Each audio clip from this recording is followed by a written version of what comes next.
welcome to another episode of Dirt Nap City. I am Alex. This is Kelly, and I am here to rock your world today. Not really, but I'll introduce you to somebody. Somebody I know a little bit about, but not much. So if you haven't listened to this show before, we take people and they have to have two things. There's two distinct qualities they have to have. Number one, they have to be deceased. Yes. Ex Can't person. be living anymore. And the number two thing is they have to be interesting. They don't necessarily have to be interesting when they were alive. Yeah. You can sometimes get more interesting after you die. Sometimes retrospectively interesting. Yeah. But we're not just going to talk about a boring person. No, maybe never. Eventually, once we did a couple 100,000 of these. Yeah, we'll get down to the boring people, but right now we still got a lot of interesting people to talk about. Right. And I tend to shift more towards people that shaped my world, and especially people that were influential in the century where I was A youth? Yeah, where I was a boy. And that would be the 20th century. I was born in 1970. Okay. Kelly was born in 1968. 69. 67, 69. Yep. So we're similar in age, and we're a couple of old guys that talk about dead white guys, pretty much. We get some diversity in there occasionally, but yeah, a lot of them are dead white guys. But you gotta talk about what you know, and we know white guys, and we know dead guys, and that's kind of our wheelhouse. I guess so. So I'm going to slow it down a little for you today. Okay. Okay. I want to slow it down and talk about somebody who is very famous. Well, let me tell you this. I am doing something that I don't think I've done in a long time, and that's I'm going sports on you. Okay. Now, I am famously a big sports fan. Kelly is not as versed into the athletic world. True. But I'm going to talk about this person and not try to focus too much on the sports part of it, because he was very influential in a lot we other ways. I mean, I did George Foreman, and that was sports. You did Satchel Paige. You've done George Foreman. Yeah. We did Babe Dietrichson Zaharias. Yeah. Did we do Jesse Owens? No, we did Jim Thorpe. Yeah. But no, I agree with you, though. Sports is not necessarily my expertise, so I like to learn. I loved learning about Babe Dietrichson Zaharias. I loved learning about Jim Thorpe, and I like the idea of a person having a second act, a second chapter, like George Foreman did. Sure. Well, this isn't necessarily that, but this person is basically set the blueprint for a lot of things that a lot of 20th century living. Okay. This person, I would say, if you had to kind of intersect him with other people that we've talked about, I would say he is a cross between Mr. Rogers, Dale Carnegie, and Johnny Appleseed. Okay. So very nice guy, a very like sort of pure, not a lot of scandal, high morals. Okay. And so one thing you may or may not know about me is that I'm obsessed with coaches. I'm really interested in athletic coaches and mostly how they act like fools all the time. That usually interests me. I'm fascinated with, like, even when my son was younger, we would listen to press conferences together and like pick things out. And I just am fascinated with coaching. And this person is not even really an opinion. I think is the greatest coach of all time. And that's not even really an opinion. He's just the greatest coach of all time. You may or may not have heard of him. He was born in 1910 in Hall, Indiana, and he died in 2010 in Los Angeles. Okay. So he lived to be 99, almost 100 years old. Yeah, I know as soon as you say the name, I'm going to be like, oh, yeah, I know who that is. Right. I just can't think of the name. And he has an award, Lombardi, Vince Lombardi. No, but he does have an award. This guy was a basketball coach, not Okay, football. so Indiana Hoosiers, big basketball. No, he didn't coach Indiana. He coached UCLA. Oh, all right, you got me. I have no idea. His name was John Wooden. No idea. Never heard of this guy. He was known as the Wizard of Westwood. Westwood being the neighborhood that UCLA is in LA.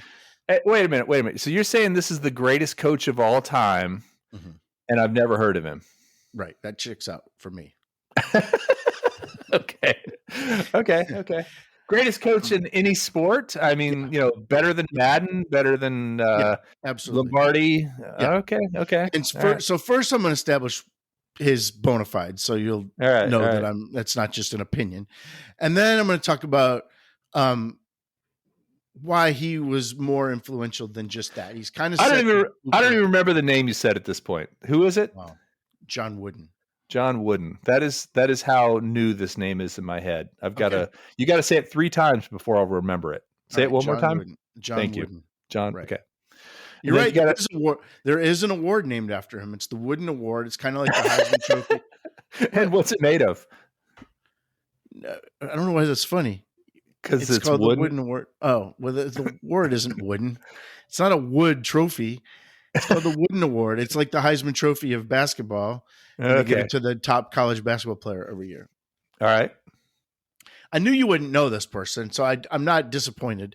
But what I really want to get into with him is that he lived his life by the 7-point creed that his father gave him when he was little. And people that have played for him, he just lived his whole life this way with these 7 things. And I want to go through those 7 things and talk about if there's any value to it. But also then I want to go through, and I've kind of taken the opposite of these 7 things and seeing if you could live your life that way too, because I believe that in the 21st century, people almost live their life in the inverse of the 7-point creed. So a little different today. I'm going to first talk very briefly about his sports athletic achievements, just so you can kind of see what I mean by the greatest coach of all time. All right. Yeah, Mind sure. if I do that? All right. No, please. So we're talking about sports for a few minutes, and then we'll get off of that. And we'll talk about more life things. And John Wooden. Yeah, every time you act like nobody should know this name, you're showing your ignorance. I mean, this is a very famous person. I'm just saying I've never heard of him. And, right. And you never heard of Dave Dietrichson's Arias either. True, but I repeated the name so I'd remember it. That's how you remember names, Alex. You say the name over and over again, Alex. I think you had heard of Jim Thorpe. Had you? Yes, absolutely. I'd heard of Jim Thorpe. I knew he was a Native American, and I knew he was a sports guy. That's all I knew. And you knew Satchel Paige because your mom loved Satchel Paige. That's right. But John Wooden is totally new territory for me. So just to give you a sense of when he was around, he was the UCLA men's basketball coach from 1948 to 1975. Okay. So that was a long time. He was the coach there for a long time. And that, when you think about what America looked like in 1948 and what it looked like in 1975, especially in athletics, that was a huge time a lot of changes going on, right? Yeah. From television to integration to just, shoes, equipment, all that kind of stuff, right? They were all wearing Kinneys in the early days. Sure. Actually, he stopped being coach in 1975. They might have still been wearing Kenny's or actually probably Chuck Taylor's. A lot of those guys were wearing. Yeah. So he won 10 national championships in a 12-year stretch. Wow. Think about that. Yeah. In a 12-year period, he won 10 national championships, and 7 in a row from 1967 to 1973. He won every national championship from 1967 to 1973, 7 in a row. Now, to give you an idea how rare that is, no one else has ever won more than 4 in a row. And he did 7 in a row and 10 in a 12-year stretch. At one point, he had an 88-game winning streak. Wow. Okay. 88 games. Now you only play about 30 to 40 games in a season. So Okay. 88 games is like you go years. People were students at UCLA that would go like their whole academic career and only see like one or two losses. It was just a buzzsaw. They were just running through the all their opponents like a buzzsaw. He had 4 perfect seasons where he went 30-0, where they never lost a game. Wow. And what's cool is that when he was a player, he was also great. He was the first person to be an All-American 3 times. He played at Purdue in Indiana. And he was the first person to be inducted in the Basketball Hall of Fame as a player and a coach. He was inducted as a player in 1960 and as a coach in 1973 while he was still coaching. Wow. And when he was in high school, he was known as the Indiana Rubber Man. Okay. Because of the way not the rubber band balls. man. Not the rubber band man. Nope. And it was because of the way he dove after balls on the court. And then when he finished college, there was no NBA back then. He played pro basketball in the NBL, National Basketball League. They eventually became the NBA, but that's how long ago we're talking here. He made 134 consecutive free throws in when he was in the NBL.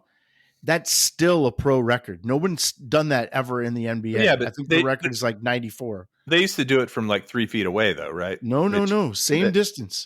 Same distance as it is now. And you could say, well, for any other kind of record I could give you, you'd say, oh, their opponents were bigger and stronger. Free throws are the same as they always were. Okay. And he made 134 in a row as a player. The rim wasn't bigger back then? No, there was no. The ball wasn't smaller? Nope.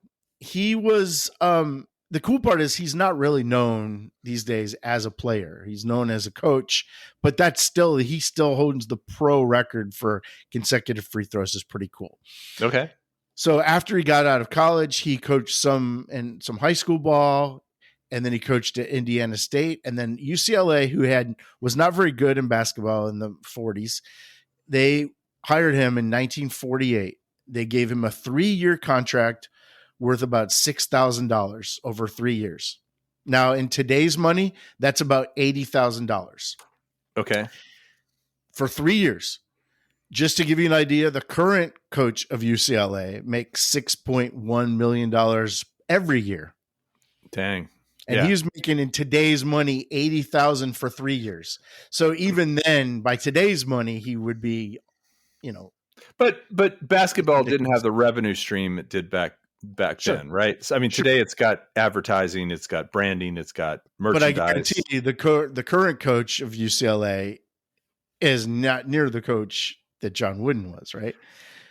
You kind of wonder, though, Alex. You kind of wonder if it is a perfect time and place kind of thing. Like, could he be that kind of coach today, or just we talked about this with Ron Popeil. If he was just starting out and starting to do advertising and infomercials today, would he be as popular and has done as well? I don't think so. I think it has to do with your talent and the time. Sure. I mean, I think we talked about this with Dick Clark. If Dick Clark comes out today, he's a YouTube influencer, but he's not the guy that we all knew. When there's only 3 channels and all that. Definitely, but people today, coaches today try to emulate his style, and the ones that do are kind of successful because he just had simple rules that you could remember, but hard to follow, easy to remember. But yeah, I mean, things are more difficult. He probably wouldn't have the same numbers that he had before, but I think he'd be successful. Yeah. Okay. He was immediately successful. As soon as he got to UCLA in 1948, he was successful. He immediately took them from a loser to a winner. And then after 2 years, he was there for 2 years, the Purdue job came open. Remember, that's where he went to school. Oh, yeah. And he wanted to go back and take it. His wife didn't like Los Angeles. They were Midwestern people, simple Midwestern folks. He grew up on a farm with no running water and no electricity. And he was just a simple farm kid. That Purdue job came open. And UCLA reminded him that he had signed a 3-year contract, and that bothered him, because he thought that leaving would be like going back on his word. You can get out of these contracts, there's buyout Right. clauses and stuff. And Purdue offered him more money than he was making. They offered him a car and a house in addition, but he thought that leaving would be going back on his word. And that was in 1950, and he stayed until 1975. Wow. So, I mean, he was very serious about this. He never in his career made more than $35,000 a year, and he Wow. never once asked for a raise. And I told you how great he was. I mean, he was winning 10 championships in 12 years. It probably would have been very easy for him to. You would think after like number 4 or 5, he'd be able to say, "Hey, by the way, guys, Yeah. I need a little more." I mean, just talk about leverage. I mean, there wasn't a college in the country that wouldn't have paid him more money, and he probably got offers. In fact, the Los Angeles Lakers offered him a position. They offered him to be the head coach and making 10 times what he was making, 10x. Yeah, and he turned him down because he just felt like he had an obligation to UCLA, and I think he liked the teaching part. He didn't consider himself a coach. He considered himself a teacher and a molder of young men. And a lot of college coaches do this. A lot of college coaches see themselves as mentors. Not even mentors. In fact, a lot of it, there's a downside to a lot of it. A lot of them have kind of this really paternalistic view of taking guys and turning their lives around. And I think they talk themselves into taking sometimes guys that don't have high character because they think they can turn them around because they are good athletes. He wasn't like that, though. Character was really important to him. So some of the guys that you might have heard of that played for him was like a guy named Lou Alcindor. Have you ever heard of Lou Alcindor? I have not. He later changed his name to Kareem Abdul-Jabbar. Oh, yeah. He was on an episode of Dave. That's the only way you know Kareem? Yeah. And Dave wrote a song about him. I know you're kidding about that. Oh, no, I have heard of him, yes. Okay. But no, I'm not kidding about Dave wrote a song about him and he was on an episode. You remember that, right? Okay. Yeah. Kareem Abdul-Jabbar. So the interesting thing about Kareem was 7 feet tall, 7'1", something like that. And while he was in college, the NCAA outlawed the dunk. Wait, the NCAA or the NCAA? No. Okay. The governing body of college athletics, they outlawed the dunk. They said that was an illegal shot. You could not dunk anymore. And he had the 7-footer on his team. And the dunk was actually outlawed for 10 years, from 1967 to 1977, which was a lot of that time when John Wooden was coaching. You could not dunk. Was that an NBA or there was pro at that time, right? Yeah. It was not illegal in the pros. Just in college. Okay. Just in college, right. The other thing that didn't happen in college was freshmen didn't play. They had a freshman team, and you weren't eligible to play when you were a freshman. And in fact, one of those teams that was undefeated, they did when they opened the new arena at UCLA, they had an exhibition game where their varsity team played against the freshman team, and the freshman team beat them, and that's the only loss that they had all year. Oh, dang. Wow. So that tells you what he had coming up behind him, right? The freshman team was good enough to beat the varsity, and nobody else in the country was good enough to beat the varsity. A lot of raw talent. Yeah. So I'm going to tell you about the 7 points in a second, but just to give you an idea about kind of where his philosophy, he wrote a book later in life called Be Quick But Don't Hurry: Finding Success in the Teachings of a Lifetime. So that gives you an idea. Be quick but don't hurry. A lot of kind of things that you have to think about. It's very Zen. A lot of this is like you have to give it a second to think about what he really means by these things. Yeah. So the thing I like about him and Johnny Appleseed and Dale Carnegie and Mr. Rogers that I think these all guys all have in common is I think they kind of have life figured out. You know what I mean? Like for them, like they lived by a code, they lived by a certain creed, right? And they followed that. Yeah. And they were happy because of it. And they were trying to tell other people that, look, I don't know if this is going to work for you, but this works for me. Right. And it worked. So I'm not saying if everybody did these things, they would find success, but he found success and it really helped him be a good coach, and it gave him peace of mind. And he lived almost to be 100, and you can't really argue with that. Right. So, yeah. So when he graduated from grammar school is what, like elementary school? Yeah. I think like through grade 12. I think maybe I think grammar school is like, through grade 5 or 6. Yeah, I think maybe when you're in a small town, they call it grammar school. But his dad gave him a card, and it had the 7-point creed written on it. And he carried that card with him every day for the rest of his life, and it had these 7 things. I'm going to read you all 7 things. Okay. And we're going to go through each one kind of one by one and talk about what you think about these things. Sure. Number 1, be true to yourself. Number 2, make each day your masterpiece. Number 3, help others. Number 4, drink deeply from good books, especially the Bible. Number 5, make friendship a fine art. Number 6, build a shelter against a rainy day.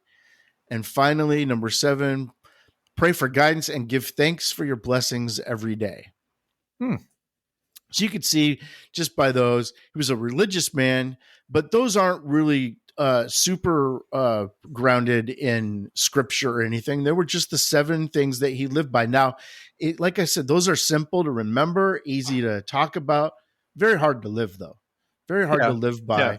And especially when you're coaching a major college basketball team and getting guys from all over the country with different backgrounds that may not, some of them don't have father figures. Some of them have never heard any of this kind of stuff before. It could come across as corny, quite frankly, right? So you had to kind of have guys, recruit guys that could buy into this and be able to live it. And he did not compromise this stuff.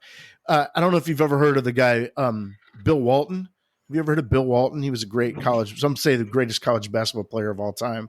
No. And he was telling him one time, he's like, I can't, I forget what it was that he told me he couldn't do. He played for Wooden?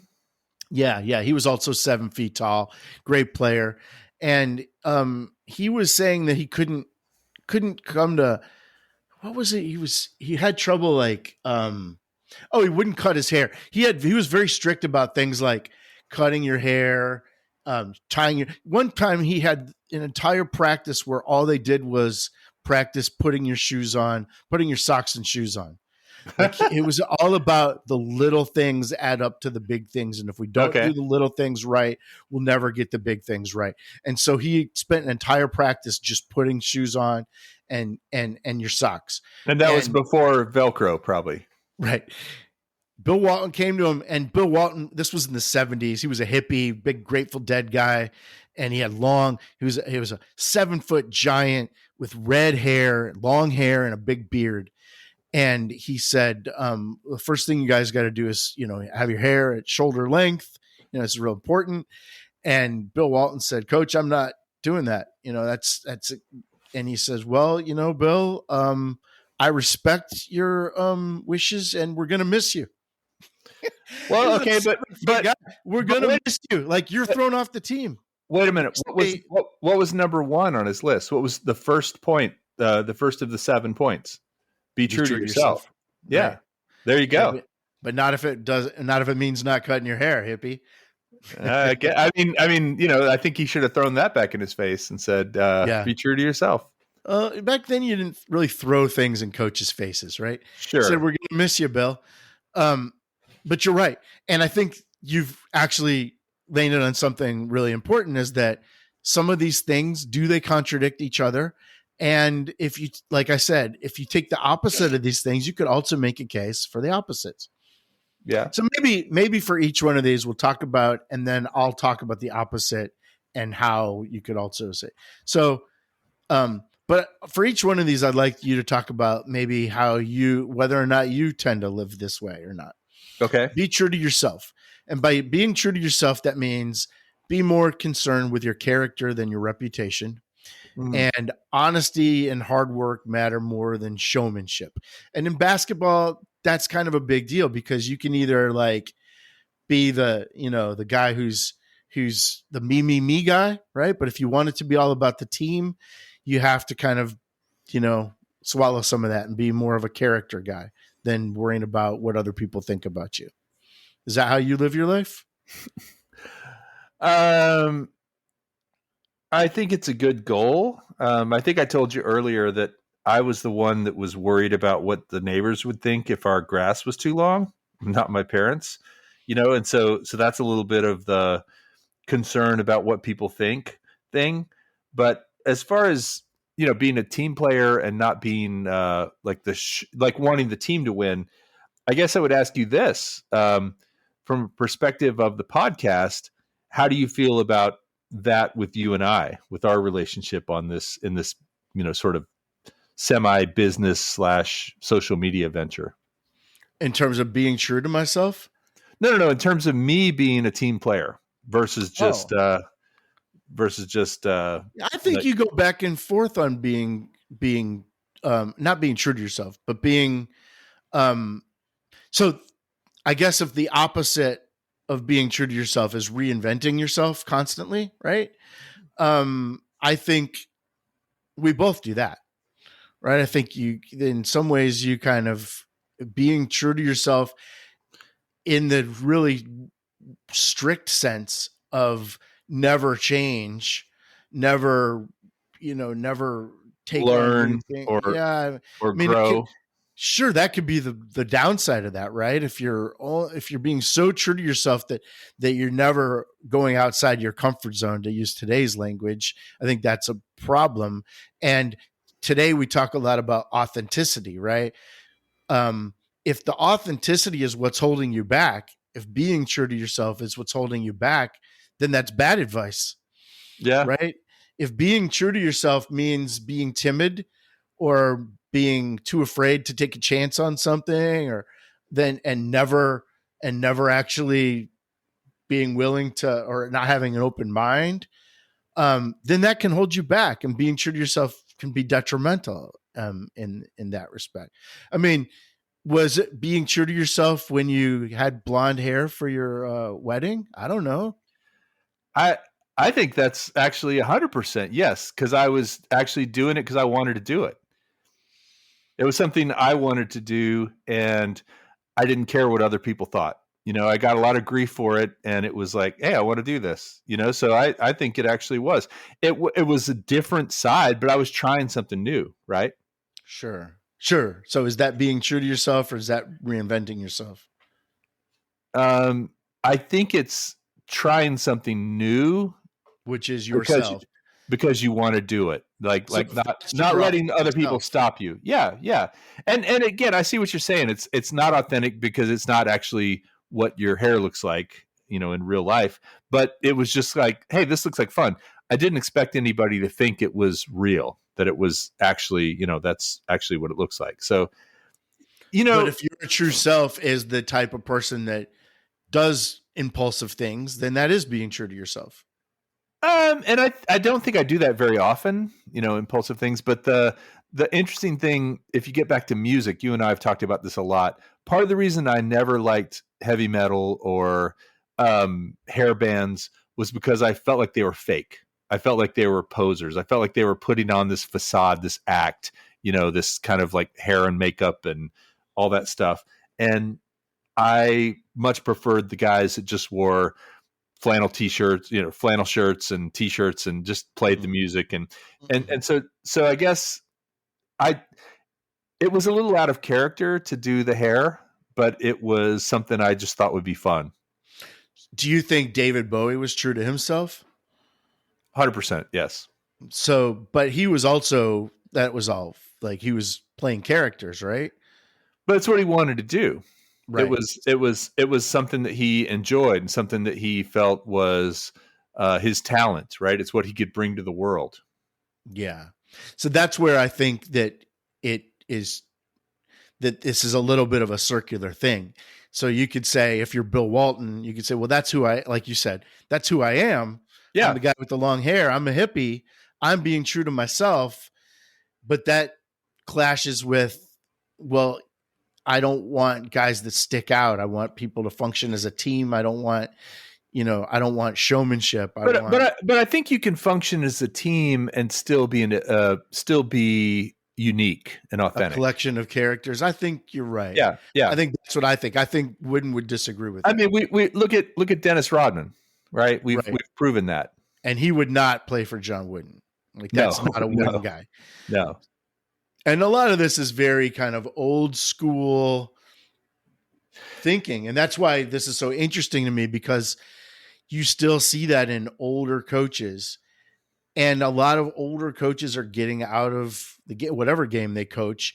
They get out right now because things are changing too rapidly for them. And this is one of the ones. This be true to yourself is a really interesting conundrum that I think if you're a coach, you have to decide where you stand on this. Do you let your guys be individuals, or is that detrimental to a team? Well, you don't have a choice. You don't have a choice anymore as a coach, right? Back then, you probably had a little bit more autonomy and there were more traditional ways of looking at the world. Today, if you kick somebody off the team because of their hair, you would get sued. You would get canceled. Well, they would transfer. You wouldn't even worry about that. They would transfer. They would go to another school. But if they didn't want to, and you force the issue, I don't know if you'd have the ability to say, I'm getting rid of this guy because so this what was the long-haired guy? What was his name? So where did Bill Walton go? He came back the next day with his haircut. Oh, he cut his hair. Okay. Oh, so yeah, absolutely. You didn't tell that part. So yeah. No, yeah. I mean, he called his bluff.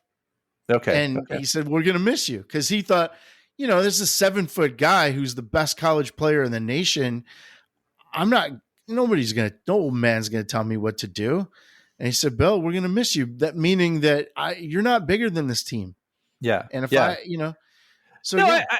get it. It was a program he was running. It's just, it might've been right for the time, but I think it's outdated.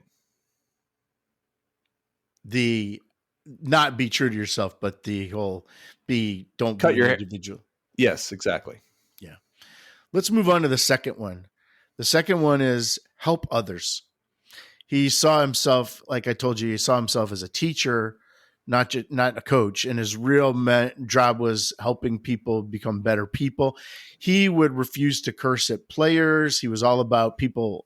Not that really gets into the helping others, but like he was all about people. Part of being a man, or part of being an adult, is helping other people.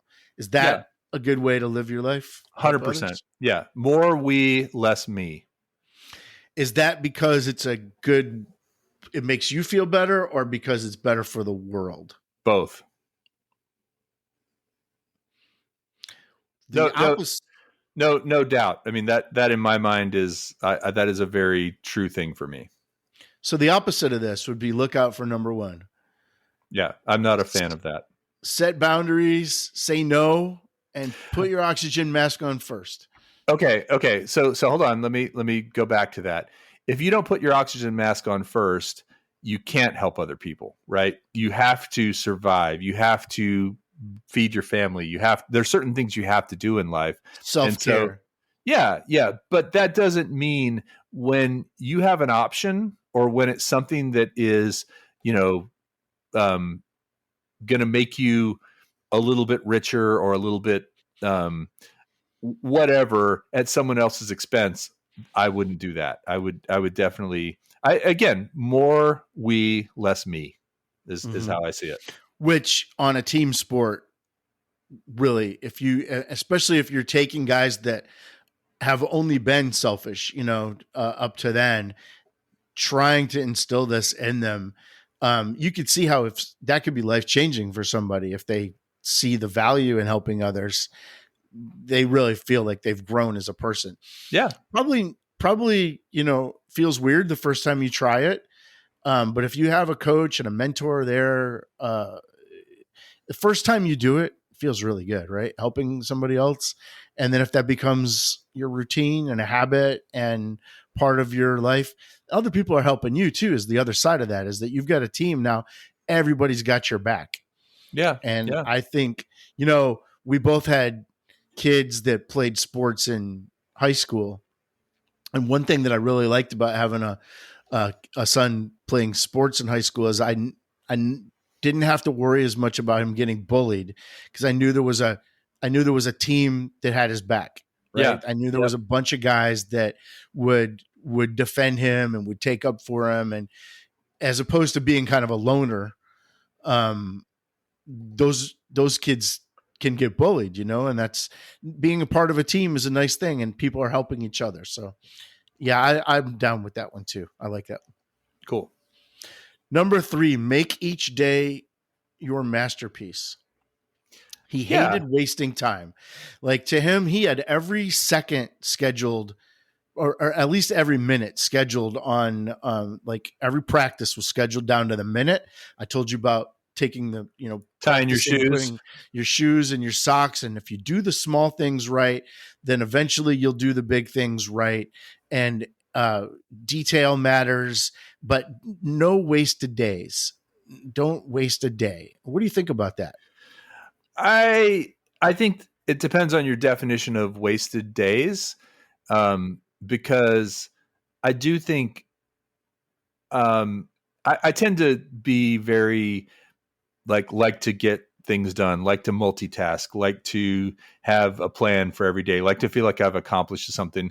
But then every so often I just feel like, hey, I'm just going to watch TV for a couple of hours. I'm just going to play video games for a couple of hours. I'm just going to lay in a hammock and just like look at the world or read. Is reading considered wasting time?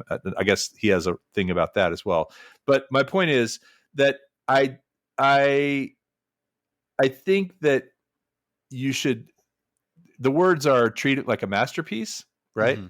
And so your masterpiece could be totally different day to day. It doesn't always have to be checking boxes off and getting things done.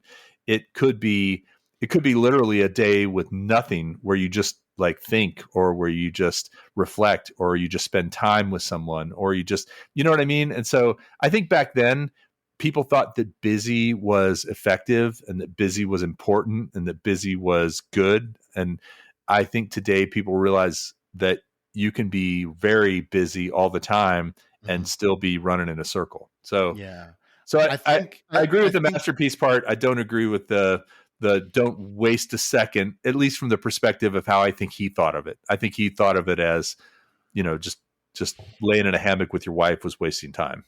Probably right. Well, and I think the 21st century is against this. Like, I think today there's a lot of focus on taking mental health days, and creativity needs downtime, and sometimes masterpieces are built on wasted days, and that in order to be healthy tomorrow, you have to rest today. And that's a very 21st century way of looking at it. I think you're right. I think you grew up on a farm in the 1920s. In the teens, you are out there, milking the cows, and you're not wasting any time. You didn't have time to just read or sit around or whatever.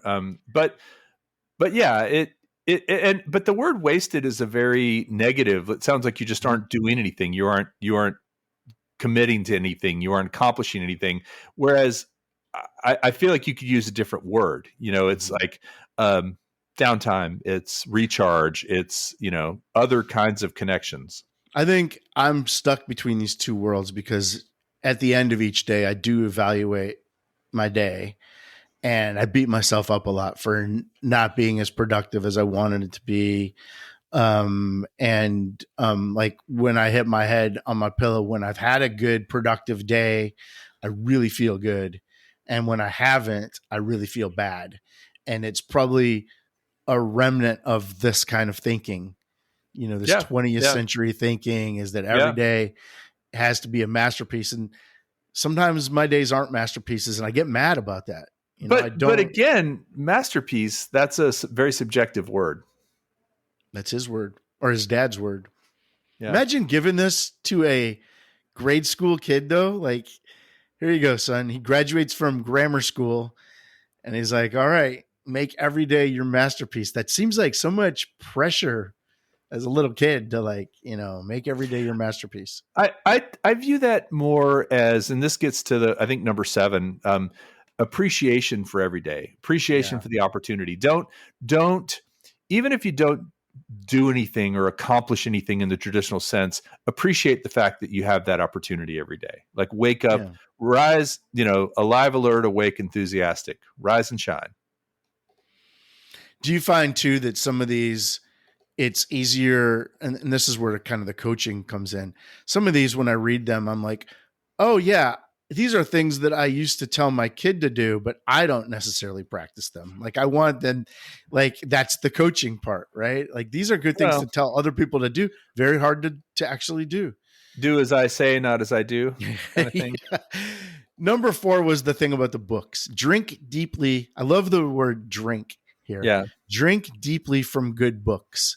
And he used to quote poets in practice a lot. He was really into literature and poetry. You made up a good point before. There's this idea that reading is not wasting your time, but watching TV is. Yeah. When I mean, these days it's similar muscles that you're using if you're thinking yeah. about characters and stories, and now when you're listening to a book, is that the same thing as watching a TV show, or is the same thing as reading a book? And I wonder what he would think about audiobooks. Is that the same thing Podcasts. as right? Exactly. So I know you're a reader. He was a little probably snobbish or pretentious when it came to his, it says drink deeply from good books. He didn't want you reading trash. He probably would hate like reality TV. Yeah. Kardashians. Um, right. Um, but I know you get value from reading. What do you Yeah. get from reading? Well, I mean, I do a lot of it. There's probably 2 main types of books that I read, and one is historical books about people, Olive Oatman or Teddy Roosevelt or Neil Armstrong, whatever. And then the other one would be a lot of business books and kind of like self-help kind of books, more about. Yeah. I it's funny. I actually got this book called Let Them, and it's about kind of letting people do their thing and not trying to get in the way and stop it. And it's an audiobook. Jody and I share the Audible account, and she started listening to it, and she's like, "Did you get that for me?" And I said, "No, I just thought it sounded interesting. It was something that I thought would be." And she's like, "It is. It's really good." My point is that I think you should always be curious. You should always be trying to learn. And so back then reading was the only option, right? TV wasn't his father. TV wasn't an option. Podcasts weren't an option. YouTube wasn't an option, all that. But most of the time, what I try to gain from it is educational. So I want to learn. I'm curious. I want to learn about a Yeah. person. I want to learn how to do something. I want to learn how to Right. be better at something. And so that's what I get out of it is So almost, I you don't read a rarely, lot of fiction, fiction. No, very rarely. poetry. Occasionally, like science fiction. I like some science fiction occasionally, but even that I feel like is kind of like stretching my mind creatively. Poetry, I like poetry. I like listening to it, but not something that I would Yeah, necessarily I get think into. he was really into poetry and fiction and the classics. But As can I throw in something? Can music be considered poetry? Because I think a lot of it is very poetic, and I listen to lyrics very closely and very critically. And so when I hear something that really resonates lyrically with me, I almost feel like that is poetry. sure. I think he would probably have said, or his dad would have said that, when you consume this kind of stuff, it metaphors help you look at life in a different way. And They help music's you full of think about your life. metaphors. Right, right. No, yeah, I agree. Um, yeah, I mean, again, this is a different time when he's getting this thing in the 19 teens. I'm not sure the quality of music or even the ability to listen to music was that common. I think Bill Walton would tell you that, yeah, he probably reads a lot, but he was also a deadhead, you know, and would probably tell you that that number four is all about, you know, um, music and poetry is the same thing. Yeah, I think that's fine. And going back, because part of it mentions the Bible, right? Um, Going back to the Bible, I feel like the Bible is a guide to a moral life, right? Mhm. It's stories and parables and commandments and thou shalt not and beatitudes. It's a guide to a moral life. And so back then, again, not a lot of options. It was a book with a lot of stories about how to be a good person, how to be a Sure. giver, how to love. Similar to these seven creeds, right? Yeah. I mean, this, Yeah, the yeah, 7 habits of highly effective people. I mean, those are, sure. that's another Stephen Covey. Yeah. Now, I guess the opposite of this would be, you know, the things that we do today in terms of doom scrolling and watching junk things. Not I everything hate has that. to be I, classics. I hate that. I do it sometimes, but generally if I catch myself doing, I really try to stop. As a matter of fact, it's funny What, when you doom mentioned scrolling, or just like going through Instagram or TikTok or something? well, I don't ever look at Instagram or TikTok, but I do watch a lot of YouTube because I have a presence on YouTube. And so, but I find myself recently, I've been trying to be more proactive because you can actually go on YouTube and you can say not interested or don't show me this channel again. And so Yeah. I've been doing more of that to try and I love like home repair stuff. I love bike stuff. I love drone stuff. I love music stuff. There's a Dirt lot Nap of City Shorts. Dirt Nap City shorts are amazing. Good job, Chris.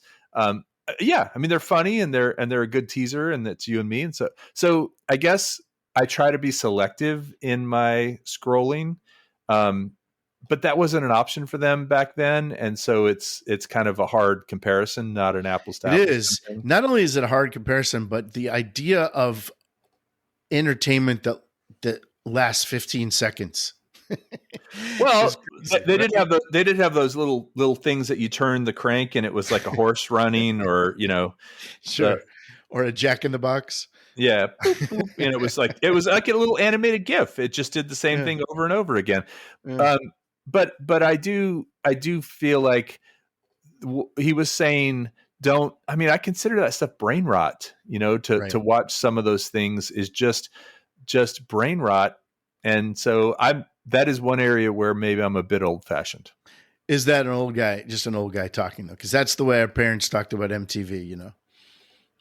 Yeah, not my parents. Okay. Mine did. Number 5, make friendship a fine art. I actually love this one. And for coaching, it was really important that his teams weren't built around superstars; they were built around team chemistry. And Yeah, just the whole idea about team chemistry, I think he kind of originated that idea, that he felt that his players had to care for each other as people and not just as athletes. And that was really important to him. The biggest thing for him, though, and this is very, I might make you cry here when I talk about this. His marriage was his greatest friendship. He married his high school sweetheart. They met when they were freshmen in high school. They got married in 1932. It was said he was the only girl he ever loved. They were married for 53 years. His wife died in 1985, and he lived to 2010.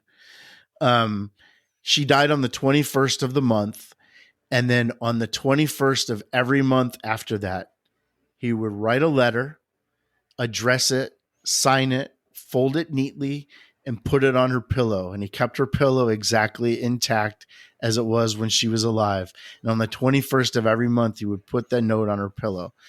And they would be like updates on his life or reflections on their marriage or how much he was thankful for their love. and longed for when they would be reunited. He did this every month for 25 years, 260 times.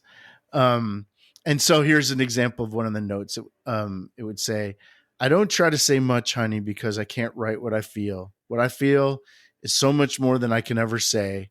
I miss you so much, and I'll love you forever. Your old partner, Johnny. Like, that's just cool, right? Well, it is nice. Yeah. Um, it wasn't about just reminiscing. It was about continuing the relationship. Even after she was gone, he was continuing this friendship, this relationship. He said, if I were ever offered the chance to coach again, or have, his wife was Nellie, or have Nell back, I wouldn't hesitate 1 second. I'd pick Nell every time. Um, and I think that whole friendship as a fine art, extending to his relationship with Yeah. her, Yeah. his old partner. I love that. I think making a friendship a fine art is a really important thing in life. What do you think about that?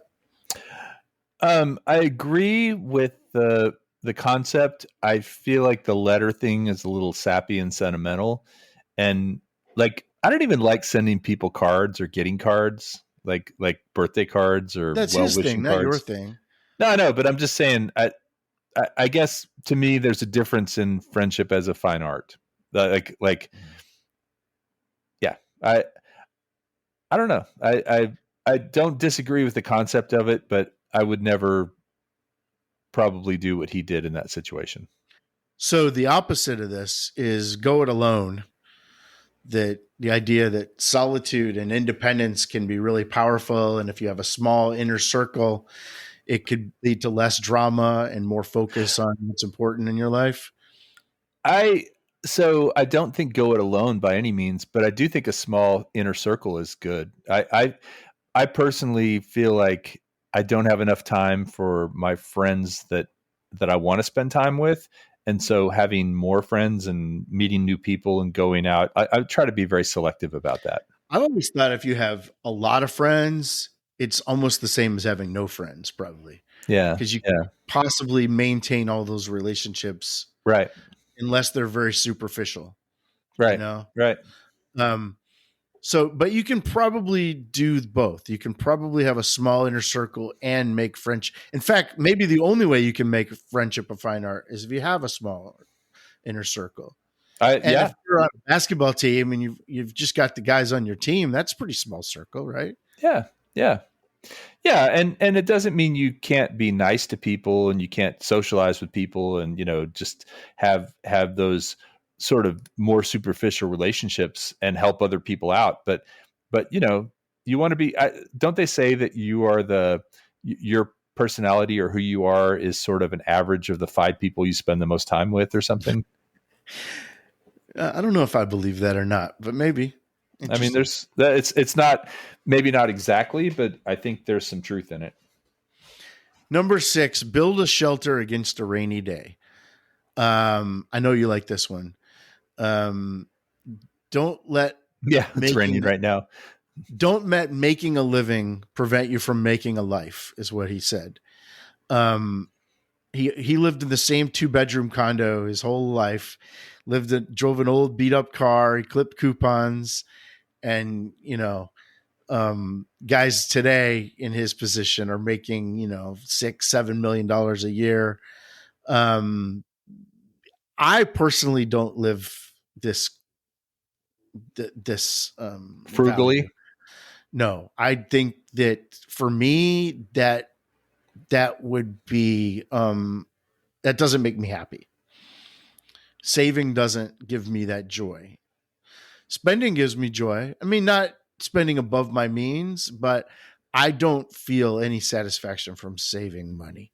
Hmm. You do. Um, it's interesting you say that because I've been in situations where it's really tight and really tough, and I hate that. Right? It's a tough spot, and it's very mentally draining and very emotionally draining. So to not put yourself in that position to kind of build up enough of a buoy around you that you will never fall into that position. That's important to me, at this point in life. I realize that would I rather have a fancy car or a new car or not have to worry about finances? I'd rather not have to worry about finances. But at the same time, yeah, I love gadgets. I love, I love spending time with friends. I love taking trips and making memories with my kids. I feel like there have been trips that we've taken, my wife and I, with our kids that are irreplaceable, and they were a lot of money. Could we have saved it? Could we have put it into an IRA? Could we have put it into a 401k or 529 for college? Yes. And that might have been the smart financial move, but do I regret taking the trip and like having those memories? No. Right. So remember, I guess the key is he didn't say be frugal. He said build a shelter against a rainy day. So then the key is to figure out what does that rainy day look like and when and how likely is it to come and how much would it have to rain in order to make you wet. Well, and that might also, that's not just financial, right? That could be about the kind of friends you have and the circle of people you have around you and your support system. And I mean, and also physical, right? Is sure. Keeping yourself Absolutely. In good enough shape that you can weather physical things too. So I think prepare for the worst, right? Yeah. Plan for the best, but prepare for the worst. Yeah, I think that's true. And then if you think about that, then the opposite of that isn't necessarily treating yourself or eating dessert or whatever, or YOLO. Because saving pennies, as we've just said, can sometimes make you miss life. Like, yeah, you can't take it with what you. You're saying. No, I think you're saying just build a shelter against a rainy day, Yeah. Prepare for the worst. I agree. But you're right. I mean, it's like you only get to do this once. And so YOLO, right? And if I hadn't done some things with my family and my kids and my parents and my sister and, my everybody else, I wouldn't have those good memories, and mm-hmm. those things could have been considered extravagances, in some books. And the final thing, you touched on it earlier, pray for guidance, but most importantly, give thanks for your blessings every day. I love this quote of his: things turn out best for the people who make the best of the way things turn out. I love that. A few years ago, I think it was about 4 or 5 years ago, I made a conscious decision to practice more gratitude in my life and to tell people thank you a lot more than I had been doing, and making it a daily habit of thanking people when they do something that I appreciate. Wait. Did I miss this? As soon as you do something I appreciate, it made a big difference in my life, actually, like making that conscious choice to do that. And I didn't even really understand at the time that it was going to make that difference. I was just kind of mad that like I had missed a couple opportunities in a row. Like, oh man, I should have thanked him for that. Or I should have told her that I enjoyed that. And then I decided to consciously do that. And then it like took off. And now it became kind of a habit. And I really love that part of my day. Like that, when I sit down at the end of my day and think about the things that I enjoyed for that day, it was usually like those kind of things. Like I remember to thank her for making my life easier by doing this, or remember to tell that person that I appreciated this. And those are like the little gifts in life that, the little hidden gifts that if you're not careful, you'll miss it. Right. But they like make life worth living. Well, and I think when you do that, it spreads, like it makes the other people more conscious of doing that themselves. It's paying it forward, right? Yeah, it is a pay it forward kind of thing. And when you're on the receiving end of that, when somebody thanks you for something, it really, really feels nice, right? Yeah, especially when you aren't expecting it, you haven't prompted it, and it's sincere, and it's authentic. So thank you. Thank you, Alex. Thanks for the podcast. Yeah, thank you for doing it with me, man. I couldn't think of a better co-host. So if you want to know more about John Wooden, I mean, there's a whole pyramid of success that I didn't get into, more of what he shared with like business folks and how to get competitive greatness. Today, I wanted to focus on the 7 ways to live your life. Like I said, I was kind of into this stuff with Dale Carnegie and Mr. Rogers and Johnny Appleseed. It's just people that kind of have life figured out. And I think as we age, I think we're kind of looking for that. I like to impart wisdom of other people, so I'm always trying to find it where I can. Again, this might not work for you, but if you were born in 1910 in a farm in Indiana, worked out pretty well for a guy that lived almost 100 years. So thanks for your attention to this podcast, and I'll see you next time. Go out there and live your life the best you can.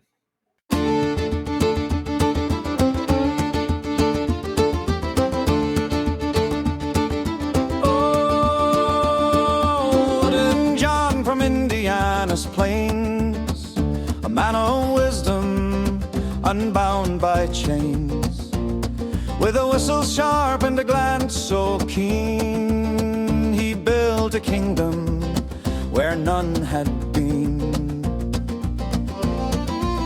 10 rings he wore, 10 banners flown, a cord of legends, seeds he'd sown. Hand, the teacher's heart, the builder's stand. He spoke of pyramids, blocks of gold, of patience steady and courage bold. No silver tongue, just lessons plain, the kind that weather both sun and rain. Quick, but don't you hurry, son. His words like arrows, each one spun. 10 rings he wore, 10 banners flown, a cord of legends, seeds he'd sown. Oh, Wooden John, the master's hand, the teacher's heart, the builder's stand. A farmer's son with a poet's grace, he carved his name in time and space. From hickory roots to glory's crest, he taught the game. But life was the test.